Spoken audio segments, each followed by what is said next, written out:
Hello students, in the last class quantity equation and a different kind of quantity equation based on the conditions. So general quantity equation में we have to modify certain things to get the desired quantity equation as per the given condition, such as incompressible steady flow, incompressible unsteady flow. So for that we need to modify the general quantity equation. ठीक है. For steady flow, del rho upon del t should be equals to 0. For incompressible flow, rho should be equal to 0. For compressible flow, rho should not be equals to 0, and unsteady flow, del rho over del t should not be equals to 0. So depending upon these conditions, we will modify the general quantity equation.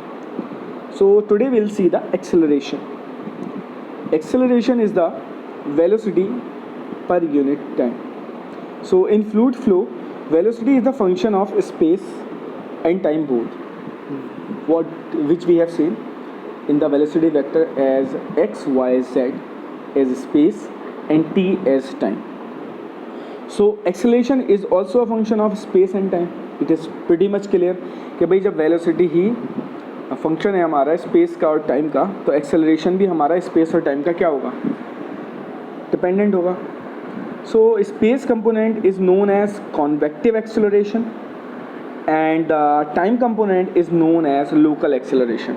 सो ये बहुत important thing है, आपको याद रखनी है कि भाई acceleration को दो पार्ट में डिवाइड कर दिया हम लोगों ने.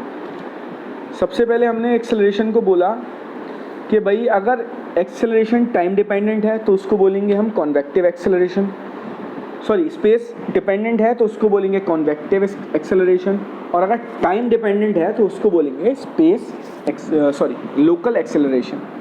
और टोटल एक्सेलरेशन हमको पता ही है स्पेस डिपेंडेंट भी है और टाइम डिपेंडेंट भी है.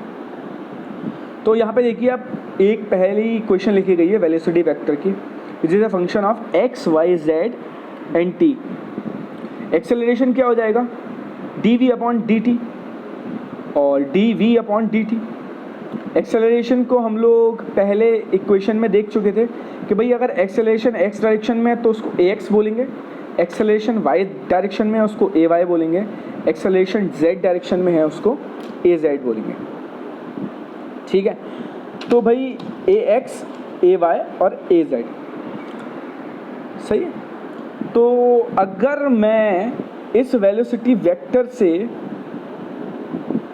रिजल्टेंट वेलोसिटी निकालना चाहूँ तो क्या हो जाएगी भाई, अगर मैं इस वेलोसिटी वेक्टर से, ये जो हमारा वेलोसिटी वेक्टर है, इस वेलोसिटी वेक्टर से अगर मैं रिजल्टेंट वेलोसिटी निकालना चाहूँ तो कितनी हो जाएगी, v is equals to under root u square plus v square plus omega square.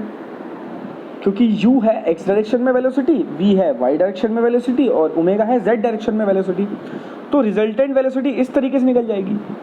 और अगर ax, ay, az हमारे कंपोनेंट हों इन x, y and z direction, तो भाई चेन रूल लगा के हम लोग ax को क्या लिख सकते हैं, ax क्या होगा भाई, ax को लिख सकते हैं हम du ओवर dt.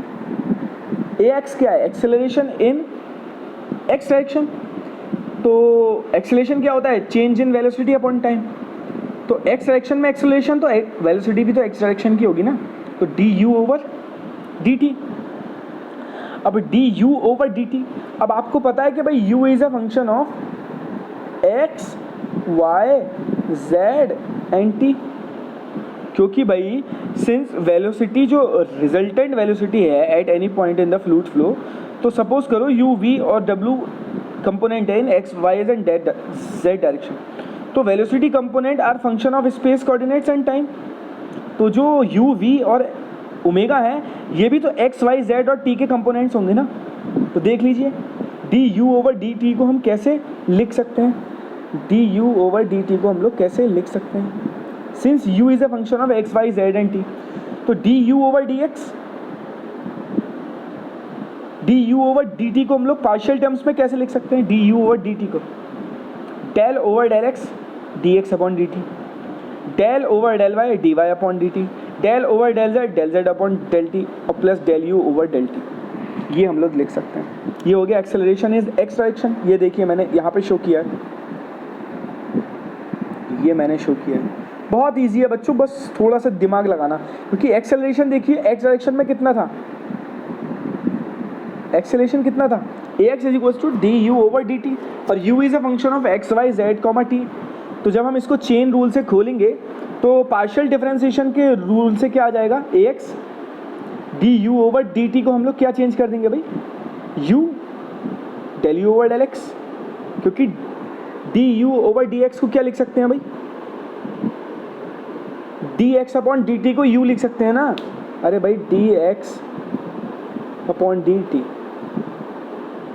चाल बराबर दूरी बटे समय, दूरी D X time D T, तो चाल भी तो किस में आएगी, एक्स डायरेक्शन में आएगी ना, u, तो उसको मैंने चेंज कर दिया, u del U over del X plus v del v over del Y plus omega del v over del X del Z plus del u over del T. तो ये हो गया एक्सेलरेशन इन एक्स डायरेक्शन।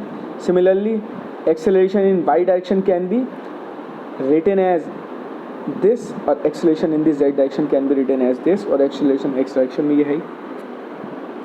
ठीक है, तो total acceleration कैसे निकालेंगे भाई, magnitude of acceleration can be found by this, mod A is equals to under root A X का स्क्वायर प्लस ए वाई का स्क्वायर प्लस ए जेड का square, A Y A X A Y और A Z are the acceleration in X Y and Z directions. ठीक है, तो ये हो गया हमारा एक्सेलरेशन के बारे में। नेक्स्ट देखते हैं भाई,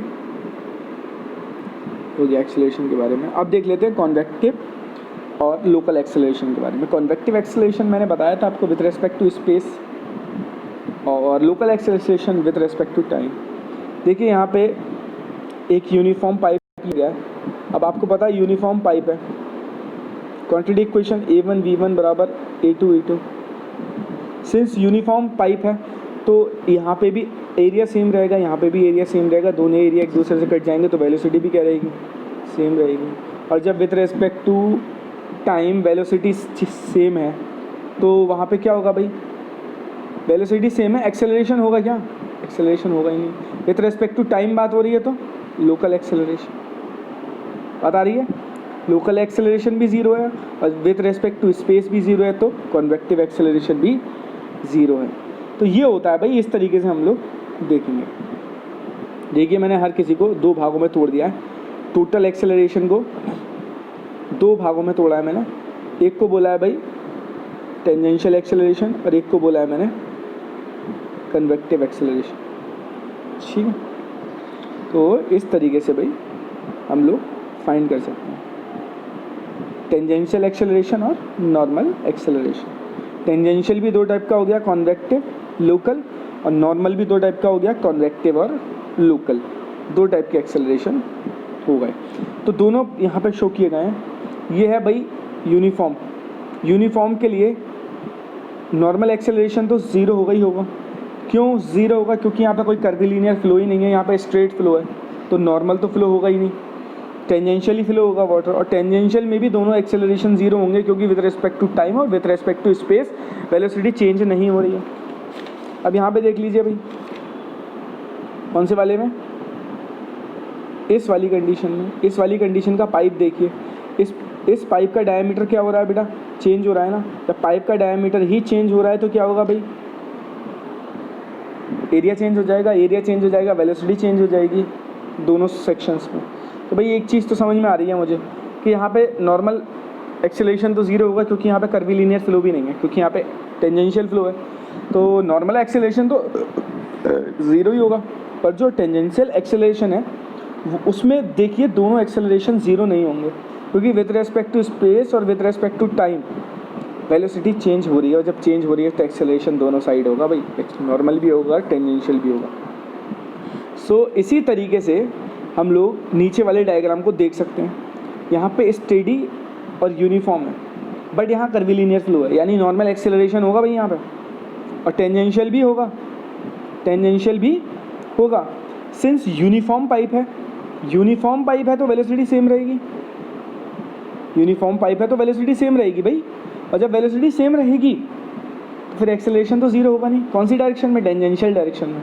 बट कर्वीलिनियर डायरेक्शन में देखिए आप, कर्वीलिनियर डायरेक्शन में वेलोसिटी की डायरेक्शन चेंज हो रही है, और जब वेलोसिटी की डायरेक्शन चेंज हो रही है कर्व में, तो भाई with respect to space velocity की डायरेक्शन चेंज हो रही है, तो भाई कॉन्वेक्टिव एक्सेलरेशन तो ज़ीरो नहीं होगा ना, टेंजेंशियल एक्सेलरेशन ज़ीरो होगा, क्योंकि इसी स्पेस पे अगर स्पेस फिक्स कर लिया जाए, इसी टाइम पे, हर टाइम पे, इसी टाइम पे स्पेस फिक्स्ड है, इसी किसी भी टाइम पे वेलोसिटी तो भाई सेम है ना, तो फिर लोकल एक्सेलरेशन ज़ीरो होगा और कॉन्वेक्टिव एक्सेलरेशन ज़ीरो नहीं होगा।